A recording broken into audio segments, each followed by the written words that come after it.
میرے حضور نبی کریم صلی اللہ علیہ وسلم نے جہنم کے متعلق آپ کی بہت سی دعاؤں میں ہے کہ آپ نے جہنم سے پناہ کی دعا مانگی ہے. میرے آقا آپ کے صدقے میں جہنمیوں کو جنت ملنی ہے، یہ نہیں امت کو ترغیب دی ہے، تعلیم دی ہے. اللہم اجرنی من النار آپ روز پڑھتے ہیں اور سنتے ہیں علماء سے. اسی کے متعلق میرے آقا صلی اللہ علیہ وسلم کی ایک حدیث ہے، نبی رحمت صلی اللہ تعالی وسلم نے فرمایا جہنم سے بچو. حکم کا صیغہ ہے، جہنم سے بچو. کیسے بچو؟ دیکھیں جہنم ایک بہت بڑی اور مثال بہت چھوٹی دی ہے یہاں پر، لیکن بات بہت بڑی بتا رہے ہیں. میرے آقا کا حکم جو ہے، میرے آقا کا فرمان، میرے آقا کے مبارک الفاظ پوری زندگی کے اوپر جو ہے وہ تشریح بیان کرتے ہیں. میرے آقا صلی اللہ علیہ وسلم کا ارشاد ہے کہ جہنم سے بچو. کس طرح بچو؟ خواہ تمہیں آدھی کھجور کسی کو دینی ہو، آدھی کھجور اللہ کے لیے نیت خالص کے ساتھ، پکے ارادے کے ساتھ اور یقین بہترین کے ساتھ ایک آدھی کھجور کسی کو دے دو، وہ آدھی کھجور تمہارا نیک عمل تمہیں جہنم کی آگ سے بچا دے گا.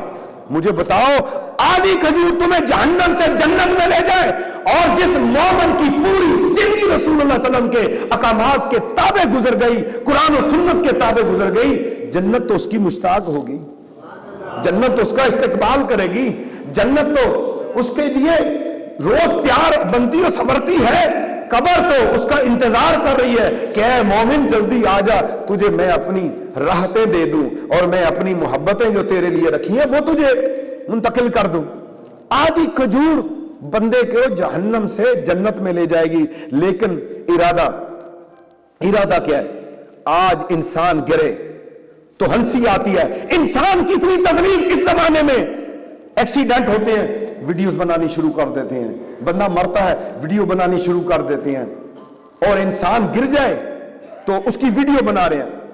ایک جگہ پہ ایک بندہ اپنی بیوی کو لے کے جا رہا ہے، اچانک بیچارے کا موبائل کنٹرول میں نہ رہا، موٹر سائیکل وہ گر گیا تو ایک دم لوگوں نے تصویریں بنانی شروع کر دی. میں نے کہا انسان کو کیا ہو گیا کہ یہ بہن ہے یا کسی کی بیٹی ہے، اس کی بیوی ہے، یہ گر پڑی اور ویڈیو بنانی شروع کر دی. آج انسان گرے ہوئے انسان پر ہنسی کرتا ہے، اس کی ویڈیو بناتا ہے، اور موبائل گرے تو اس کی جان نکل جاتی ہے، ہائے میرا موبائل گر گیا، اور فوراً اس کو اٹھا لیتا ہے. لیکن گرے ہوئے انسان کو کوئی نہیں اٹھاتا. ہم کدھر جا رہے ہیں؟ ہم نے اپنی زندگیوں کا رخ کس طرف کر لیا ہے؟ ہم کیوں بالکل اندھے بہرے اور گنگے ہو چکے ہیں؟ ہم نے اپنے آپ کے جو مقاصد ہیں ہم ان کو بھول چکے ہیں. ہمارے آبجیکٹیوز جو ہیں وہ یہود و نصارہ والے ہو گئے. ہمارے آبجیکٹیوز قرآن والے ہونے چاہیے تھے، سنت والے ہونے چاہیے تھے، صحابہ کرام رضوان اللہ تعالی اجمعین جیسے ہونے چاہیے تھے. لیکن ہائے ہم کدھر چلے گئے؟ مزید ویڈیوز دیکھنے کے لیے محمدی رونی قافلہ کے آفیشیل چینل کو سبسکرائب کریں اور بیل آئیکن کو پریس کریں.